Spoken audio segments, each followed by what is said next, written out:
Hello students, कैसे हैं आप सब। आशा करती हूँ आप अच्छे होंगे और अच्छे से अपनी पढ़ाई कर रहे होंगे।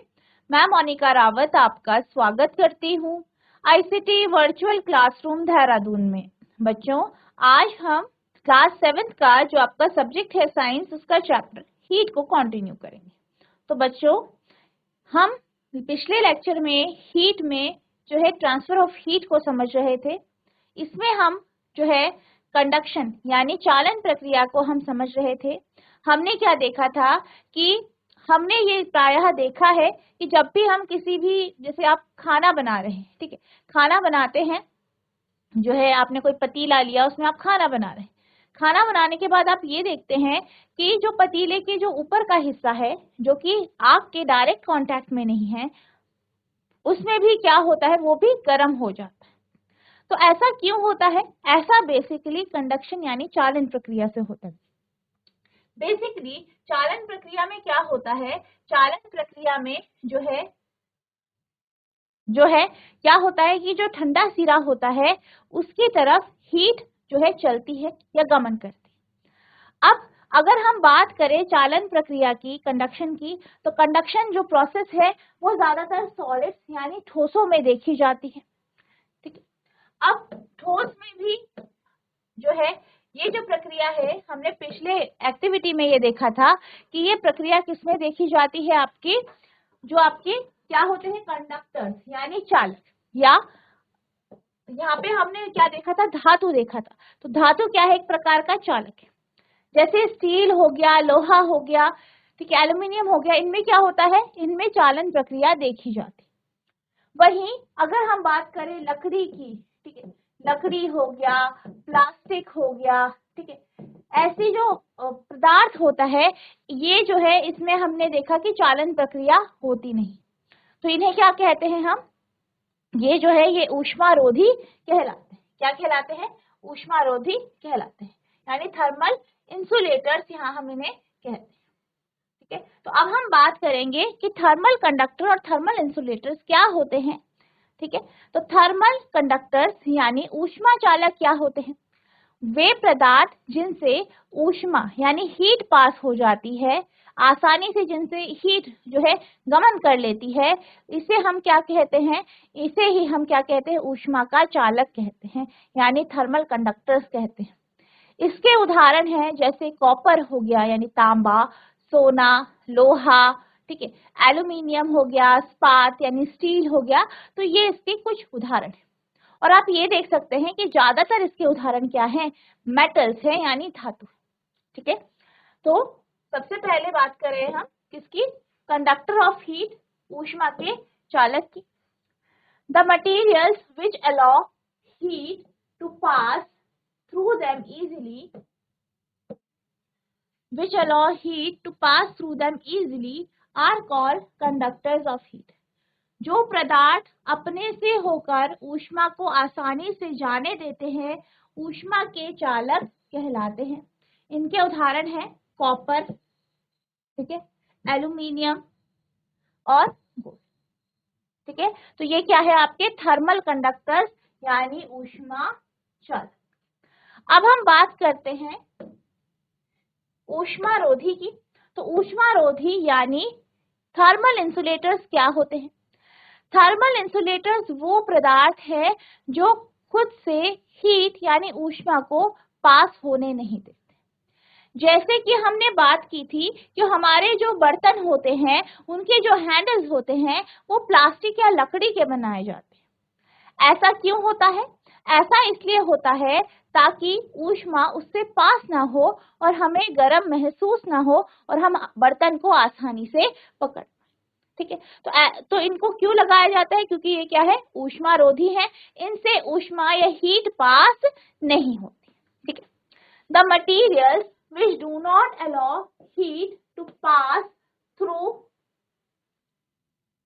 Through them easily are poor conductors of heat. यानी वो पदार्थ जो अपने से ऊष्मा को यानी हीट को पास होने नहीं देते, उनको हम ऊष्मा के कुचालक या ऊष्मारोधी कहते हैं।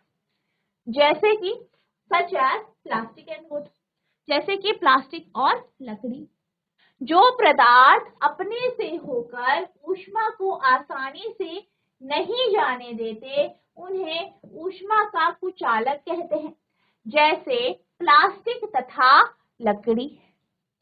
Poor conductors are known as insulator. इसी तरीके से जो कुचालक है यानी पुअर कंडक्टर्स है, इनको हम क्या कहते हैं? ऊष्मारोधी भी कहते हैं। The water and air are poor conductors of heat, यानी जल तथा वायु ऊष्मा के क्या है? कुचालक है। ठीक है, पुअर कंडक्टर है हीट। ठीक है, तो ये आपका क्या है?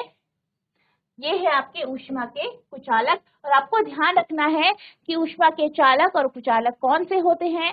ज्यादातर जो आपके मेटल्स हैं, धातु हैं, जैसे कॉपर हो गया, तांबा हो गया, लोहा हो गया, एल्यूमिनियम हो गया, स्टील हो गया, तो ये क्या है? ये ऊष्मा के चालक हैं। वहीं प्लास्टिक, लकड़ी क्या है? ऊष्मा रोधी है। तो आपको इनका ध्यान रखना है, आप इसे नोट करेंगे।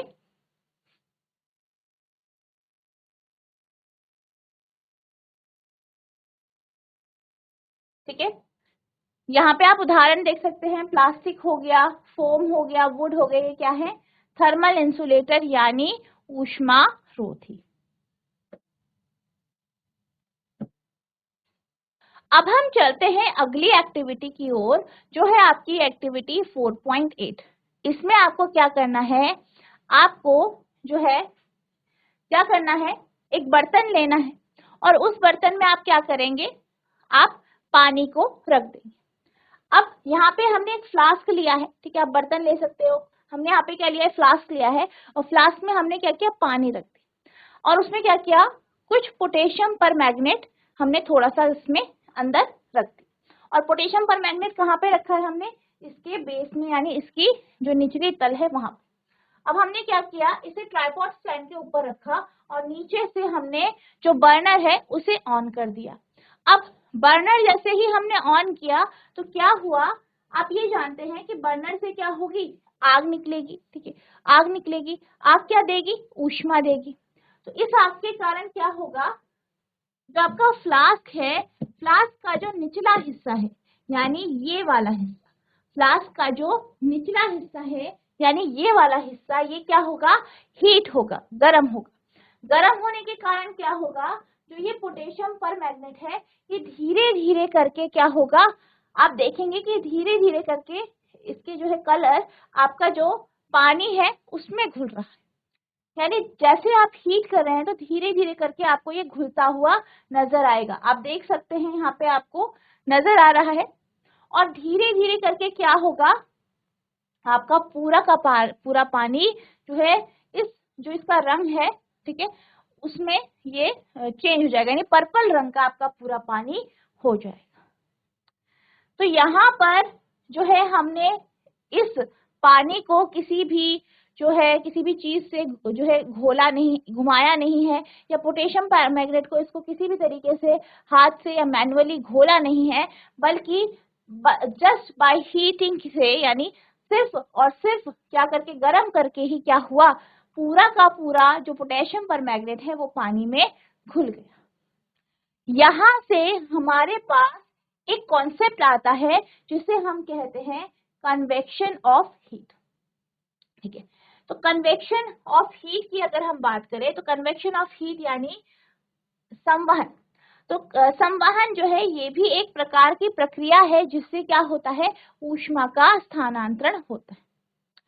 अब इसके हम कुछ उदाहरण देख सकते हैं। आपने यहाँ पे ये समझा, हम क्या करते हैं? एक पतीला लेते हैं, ठीक है, हमने मान लीजिए एक पतीला लिया और उसमें हमने क्या रखा? यहाँ पे दूध रख दिया और उसे हमने क्या किया? बर्नर में रख दिया इस तरीके से।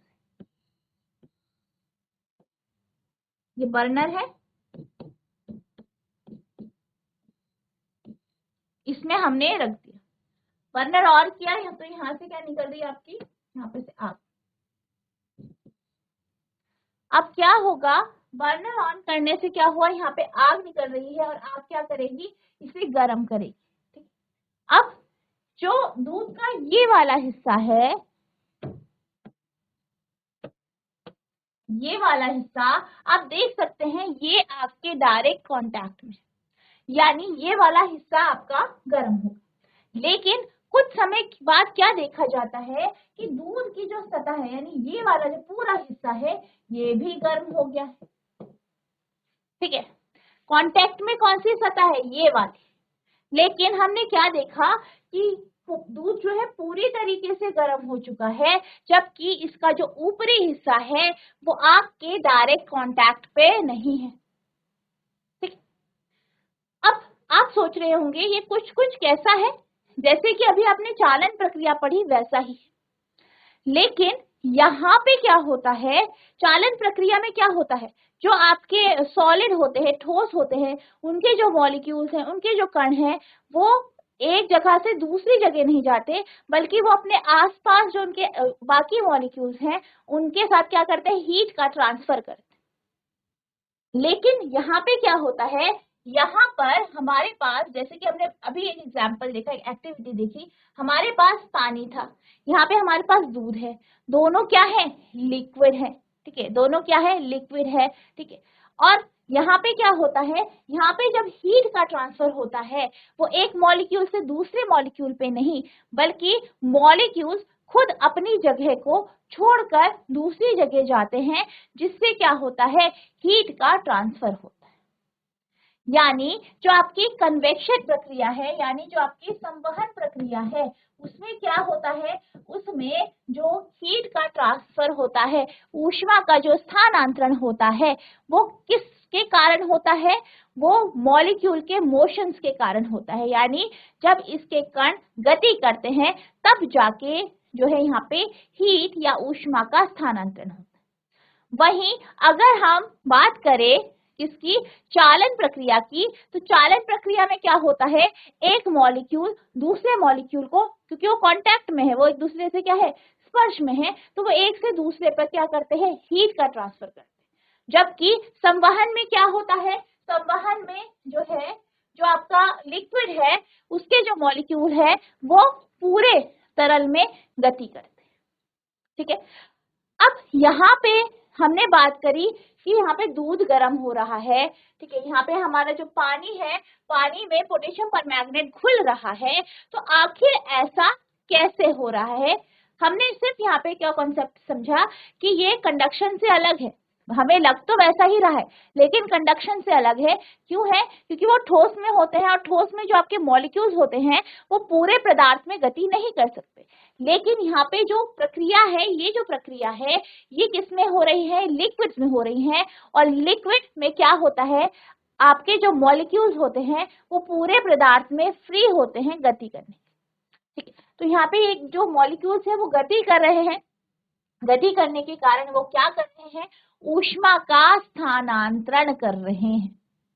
ठीक है, अब किस तरीके से यहाँ पे ऊष्मा का स्थानांतरण होता है, किस प्रकार से जो मॉलिक्यूल्स है वो गति करते हैं, इसे अब हम समझेंगे।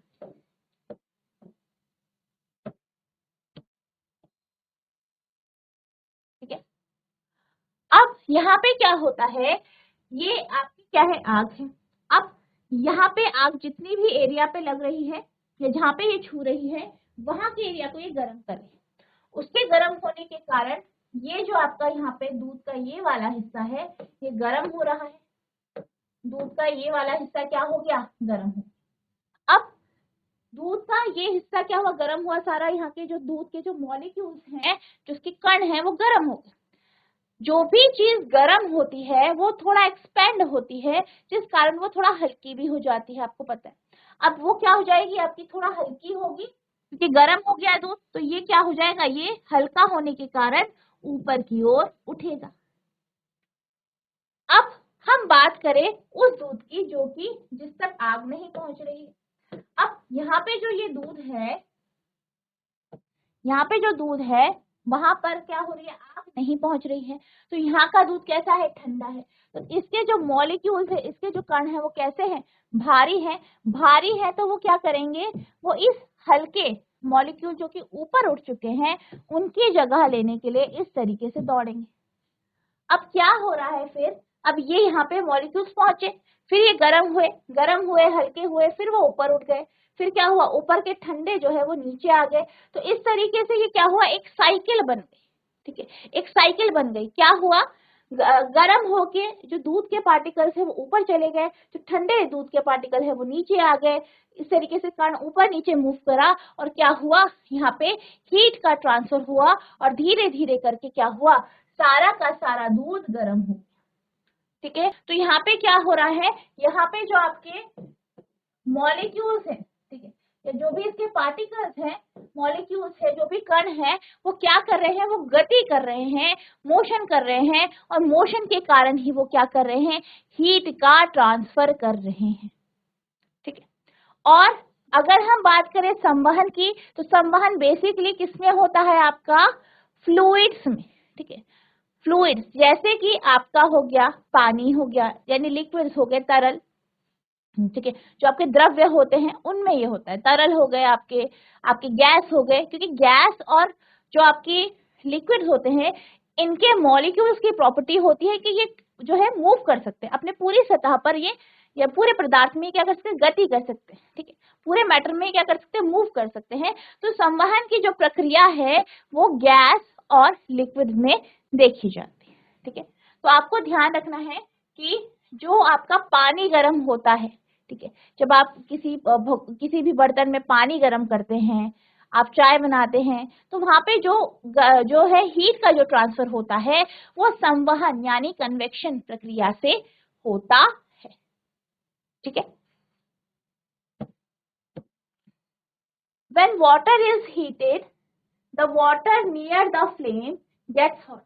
क्या बोला है, जब पानी को गर्म किया जाता है तो वह पानी जो फ्लेम यानी आग के पास है वह गर्म हो जाता है।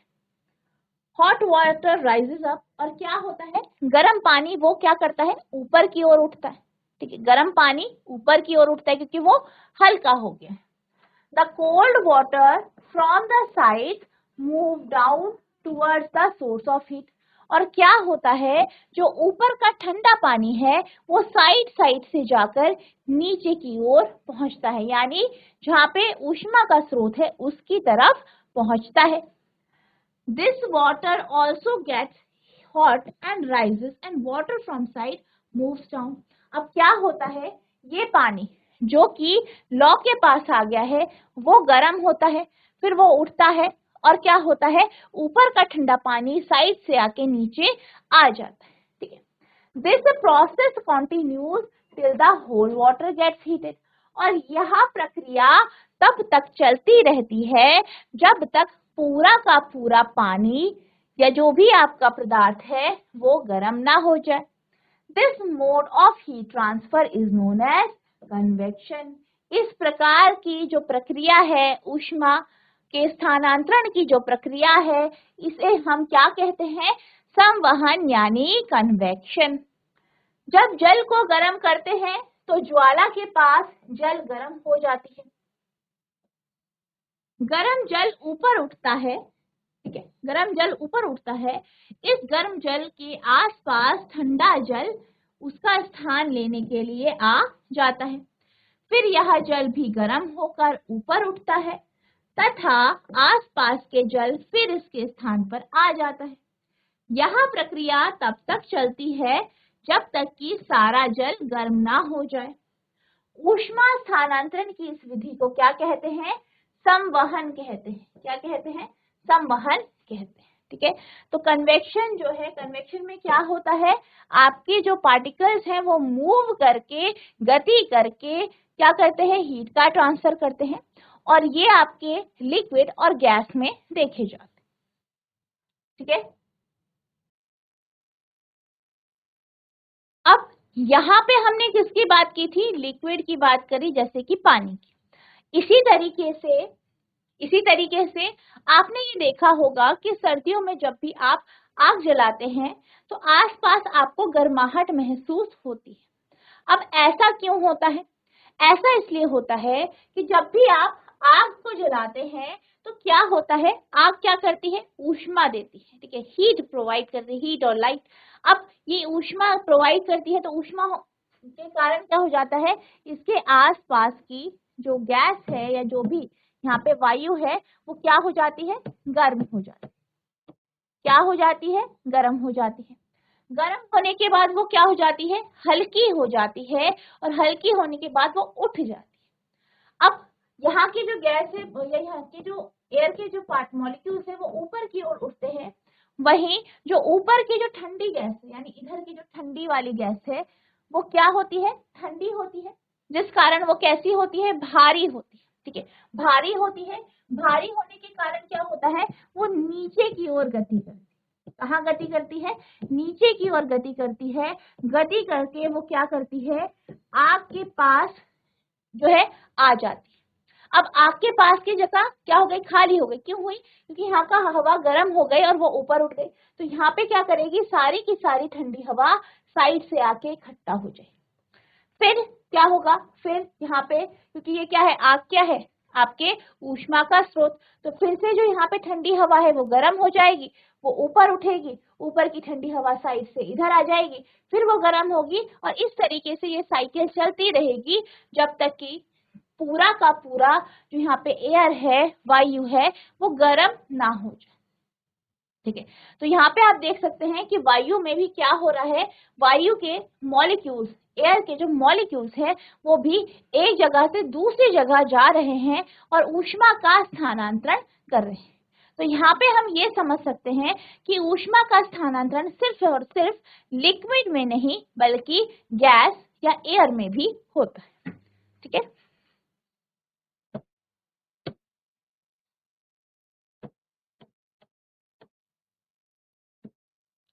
the air near the heat source gets hot and rises। ठीक है, यानी जो ऊष्मा का स्रोत है उसके पास जो भी एयर है, वायु है, वो गर्म होती है और ऊपर उठ जाती है। The air from the sides come in to take its place। और जो साइड की हवा है वो इसकी जगह लेने के लिए आ जाती है। In this way the air gets heated। इस तरीके से क्या होती है, एयर जो है, वायु जो है वो गर्म हो जाती है। ऊष्मा स्रोत के पास की वायु गर्म होकर ऊपर उठ जाती है। इस प्रकार यह वायु में भी गर्म हो जाती है और यह प्रक्रिया चलती रहती है। ठीक है, तो इस तरीके से कन्वेक्शन यानी संवहन के माध्यम से जो एयर है यानी वायु है ये क्या होती है, गर्म होती है। ठीक है, इसे आप नोट करेंगे।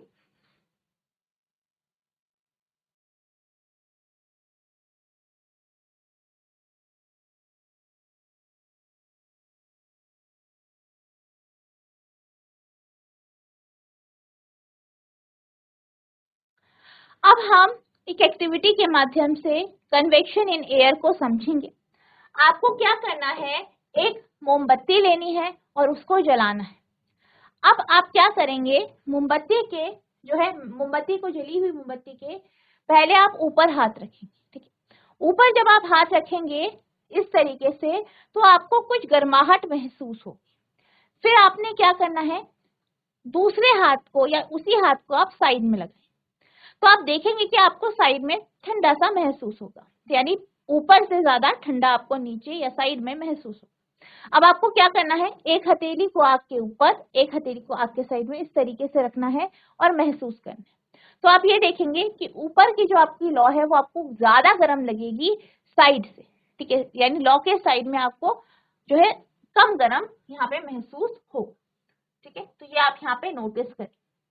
Notice that towards the top air gets heated by convection। अब यहाँ पे हमें क्या पता चलता है कि ऊपर की जो हवा है, लौ के ऊपर की हवा वो गर्म है।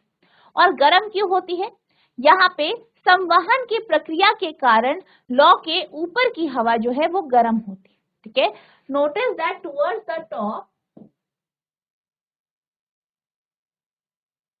The top the air gets heated by convection. Therefore the hand above the flame feels hot। और इस कारण क्या होता है, जो हाथ आपने लौ के ऊपर रखा है वो हाथ आपको गर्म महसूस कराता है, यानी वहां पे आपको गर्माहट महसूस होती है। On the sides, however, there is no convection and air does not feel as hot as top। अब क्या होता है कि साइड में जो है कन्वेक्शन नहीं होता है, संवहन प्रक्रिया नहीं होती, जिस कारण जो एयर है, जो हवा है, साइड में वो आपको उतनी गर्म महसूस नहीं होती जितनी ऊपर होती है। ध्यान दीजिए, ऊपर की ओर वायु संवहन द्वारा गर्म होती है, इसलिए ज्वाला से ऊपर का हाथ गर्मी अनुभव करता है। तथापि पार्श्व की वायु संवहन द्वारा गर्म नहीं हो पाती, इसलिए यह वायु लौ के ऊपर की वायु जैसी गर्म नहीं लगती है। ठीक है, तो यहाँ पे आपका कन्वेक्शन है और कन्वेक्शन को आप अपने डेली लाइफ में भी जो है महसूस कर सकते हैं। ठीक है, नोट कीजिए।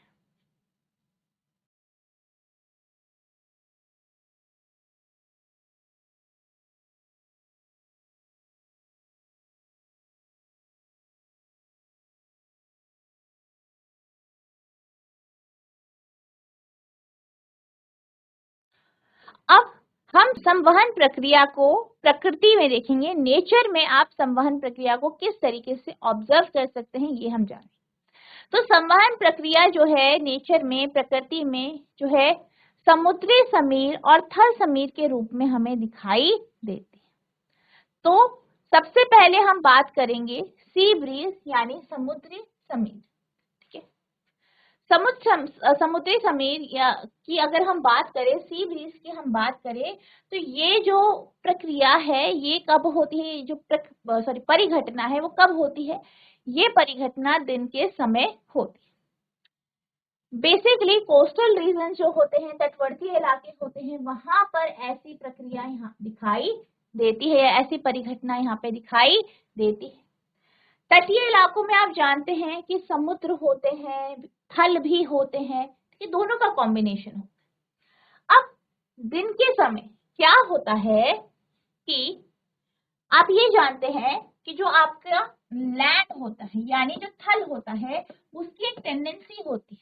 क्या टेंडेंसी होती है कि जो थल होते हैं या जो स्थल वगैरह होते हैं, लैंड होते हैं, वो जल्दी गर्म हो जाते हैं पानी के कंपैरिजन में। अब थल जो है वो जल्दी गर्म हो जाते हैं, वो गर्म हुए यानी उसके ऊपर की जो हवा है वो गर्म हो। वहीं अगर हम समुद्र या सागर की बात करें, वो कैसे होते हैं? वो देर में गर्म होते हैं यानी वो ठंडे रहते हैं, तो उसके ऊपर की जो हवा है वो भी ठंडी रहती है। अब थल के ऊपर गर्म हवा है, तो गर्म हवा कैसी होती है? हल्की होती है, हमने बात की थी। हल्की होने के कारण जो थल के ऊपर की हवा है वो ऊपर की ओर उठती है क्योंकि वो हल्की है। अब क्या होता है, समुद्र या सागरों के ऊपर जो हवा होती है वो ठंडी होती है और ठंडी हवा भारी होती है। तो ये ठंडी हवा क्या करती है, ये जो है आपके थल के ऊपर चली जाती है। ठीक है, क्योंकि ये ऊपर उठती नहीं, नीचे ही रहती है, तो वहां पे जगह हो गई खाली, तो यहाँ की हवा चली गई इधर। ठीक है, अब ये हवा ऊपर उठती है, ऊपर उठते उठते फिर ये क्या हो जाती है? ठंडी हो जाती है। धीरे धीरे ठंडी होकर ये क्या कर जाती है? ये समुद्र के ऊपर आ जाती है। ठीक है, समुद्र के ऊपर आ जाती है। क्यों? क्योंकि अब ये ठंडी होके क्या हो गई? ये भारी हो गई, इसलिए ये समुद्र के ऊपर आ जाती है। अब क्या होता है, वह हवा जो कि आपके यहाँ लैंड पर ठंडी हवा पहुंची थी, वो थल के कारण, क्योंकि थल गर्म है इसलिए वो क्या हो जाती है? फिर गर्म हो जाती है, हल्की हो जाती है, उड़ जाती है। ठीक है, उड़ जाती है ऊपर, और क्या होता है कि जो समुद्र की यहाँ की हवा है वो ठंडी होती है तो उधर चली जाती है। फिर ये गर्म हवा ठंडी होते होते फिर क्या होता है? समुद्र की तरफ जाती है, और ये प्रक्रिया चलती रहती है। और इस प्रक्रिया को हम क्या कहते हैं, या इस परिघटना को हम क्या कहते हैं? सी ब्रीज यानी समुद्री समीर। ठीक है, तो आपने देखा होगा कि जो तटवर्ती इलाके होते हैं वहां बहुत तेज हवाएं चलती हैं और ठंडी हवा चलती है। ठीक है, जो ब्रीज चलती है वो ठंडी रहती है। ठीक है, तो ठंडी हवा कहाँ से आती है? आपकी समुद्र से थल की ओर आती है। ठीक है, और ये प्रक्रिया जो है इसी को हम सी ब्रीज कहते हैं। ठीक है,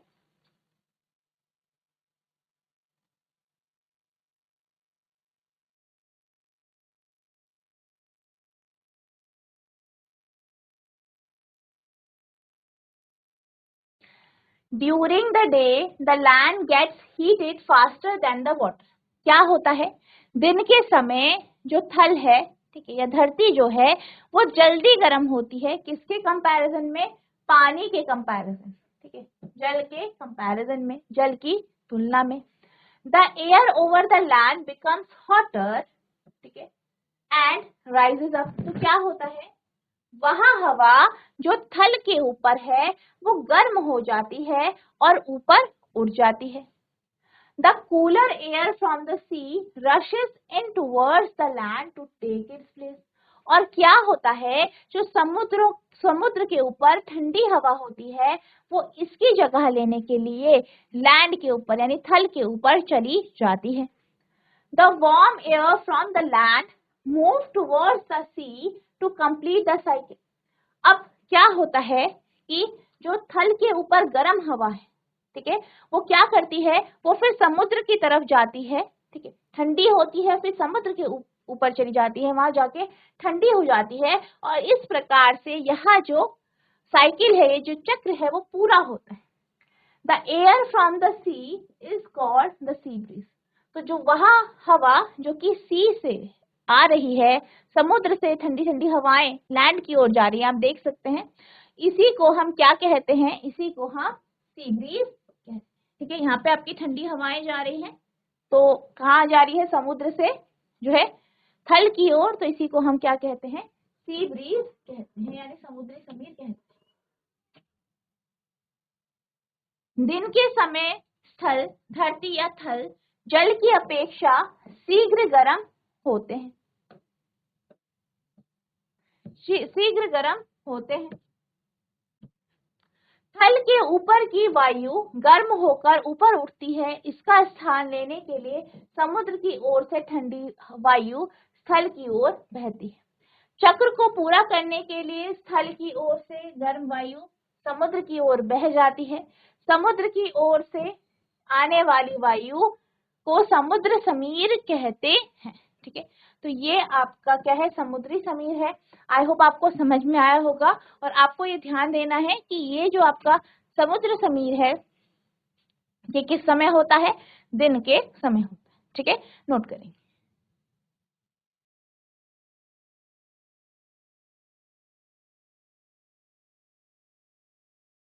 तो बच्चों, आज हमने कन्वेक्शन प्रक्रिया को पढ़ा, कन्वेक्शन क्या होता है ये हमने जाना, ठीक है, और हमने जो है सी ब्रीज के बारे में भी पढ़ा। नेक्स्ट लेक्चर में हम लैंड ब्रीज के बारे में पढ़ेंगे और साथ ही साथ विकिरण प्रक्रिया यानी रेडिएशन के बारे में समझेंगे। तो जितना आज आपको पढ़ाया गया है आपको सब रिवाइज करना है। अगर कोई भी डाउट होगा तो नेक्स्ट लेक्चर में पूछ सकते हैं। तो बच्चों, आज के लिए बस इतना ही, मिलते हैं अब नेक्स्ट सेशन में। तब तक के लिए thank you and have a nice day.